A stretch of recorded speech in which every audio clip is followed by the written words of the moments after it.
Türkiye'nin başarılı futbol takımlarından biri olan Trabzonspor Kulübü, Çin'in İstanbul Başkonsolosu'nun soykırımı savunduğu açıklamalarının ardından Çin'i kınayarak Uygur Türklerinin temel haklarının korunması için çağrıda bulundu. Başkonsolos 2019 tarihli bir videosunda Çin hükümetinin Doğu Türkistan'da Uygur Türklerine yönelik soykırım gerçekleştirdiğini kabul eden ifadeler kullandı. Bu toplama kamplarında yaşanan ağır işkenceleri de destekler nitelikteydi. Başkonsolos, onların beyinleri hastalıklı, biz de kurduğumuz okullarda gönüllü olarak tedavi ediyoruz şeklindeki hadsiz ifadeleriyle soykırımı savundu. Videonun yeniden gündeme oturmasının ardından Türkiye'nin ünlü futbol takımı Galatasaray'ın kaptanı Kerem Atatürkoğlu 10 Şubat'ta yaptığı açıklamada Uygur Conceit hashtag ile hastalıklı olan onların beyinleri değil, hastalıklı olan insanların ailelerinden zorla kopartılıp toplama kamplarına götüren soykırımcı zihniyet diyerek Başkonsolosa tepki gösterdi. Alman kimyadevi BASF dün yaptığı açıklamayla Doğu Türkistan'ın Korda şehrinde bulunan iki ortak girişim şirketi olan BASF Marker Kimyasal Üretim Anonim Şirketi ve Marker Meo Kimyasal'daki hisselerini elden çıkaracağını duyurdu. Bu karar Uygur STK'ları tarafından şirket sorumluluğu açısından önemli bir adım olarak değerlendirildi ve diğer şirketlerin de öncülüğü takip etmeleri çağrısında bulunuldu.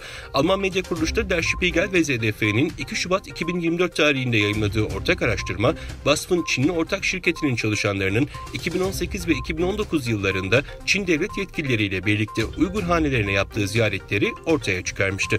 Bu ziyaretler Uygur topluluğunu gözetleme ve politik olarak yönlendirme amacı taşıyan hükümet girişimlerinin bir parçasıydı. Filipin Sahil Güvenliği tarafından yayınlanan drone görüntülerinde 8 Şubat Perşembe günü devreye gezen BRP Teresa 97 metrelik Filipin gemisini tehlikeli bir biçimde engelleyen çeşitli Çin sahil güvenlik gemileri görüldü. Malezya'daki Çin Büyükelçiliği suçlamalarla ilgili yorum talebine hemen yanıt vermedi. Büyükelçilik hafta sonu için kapalıydı. Polonya katılımcı devletler arasında asker hareketliliğini kolaylaştırmayı amaçlayan bir Avrupa girişimi olan ve askeri Schengen olarak adlandırılan anlaşmaya katıldı. Almanya ve Hollanda tarafından da imzalanan anlaşma hem Ukrayna ile dayanışma gösterisi hem de hızlı bir yardım koridoru oluşturulmasını sağlayarak NATO'nun doğu kanadında gelecek olası tehditlere karşı Avrupa güvenliği için somut bir adım oldu.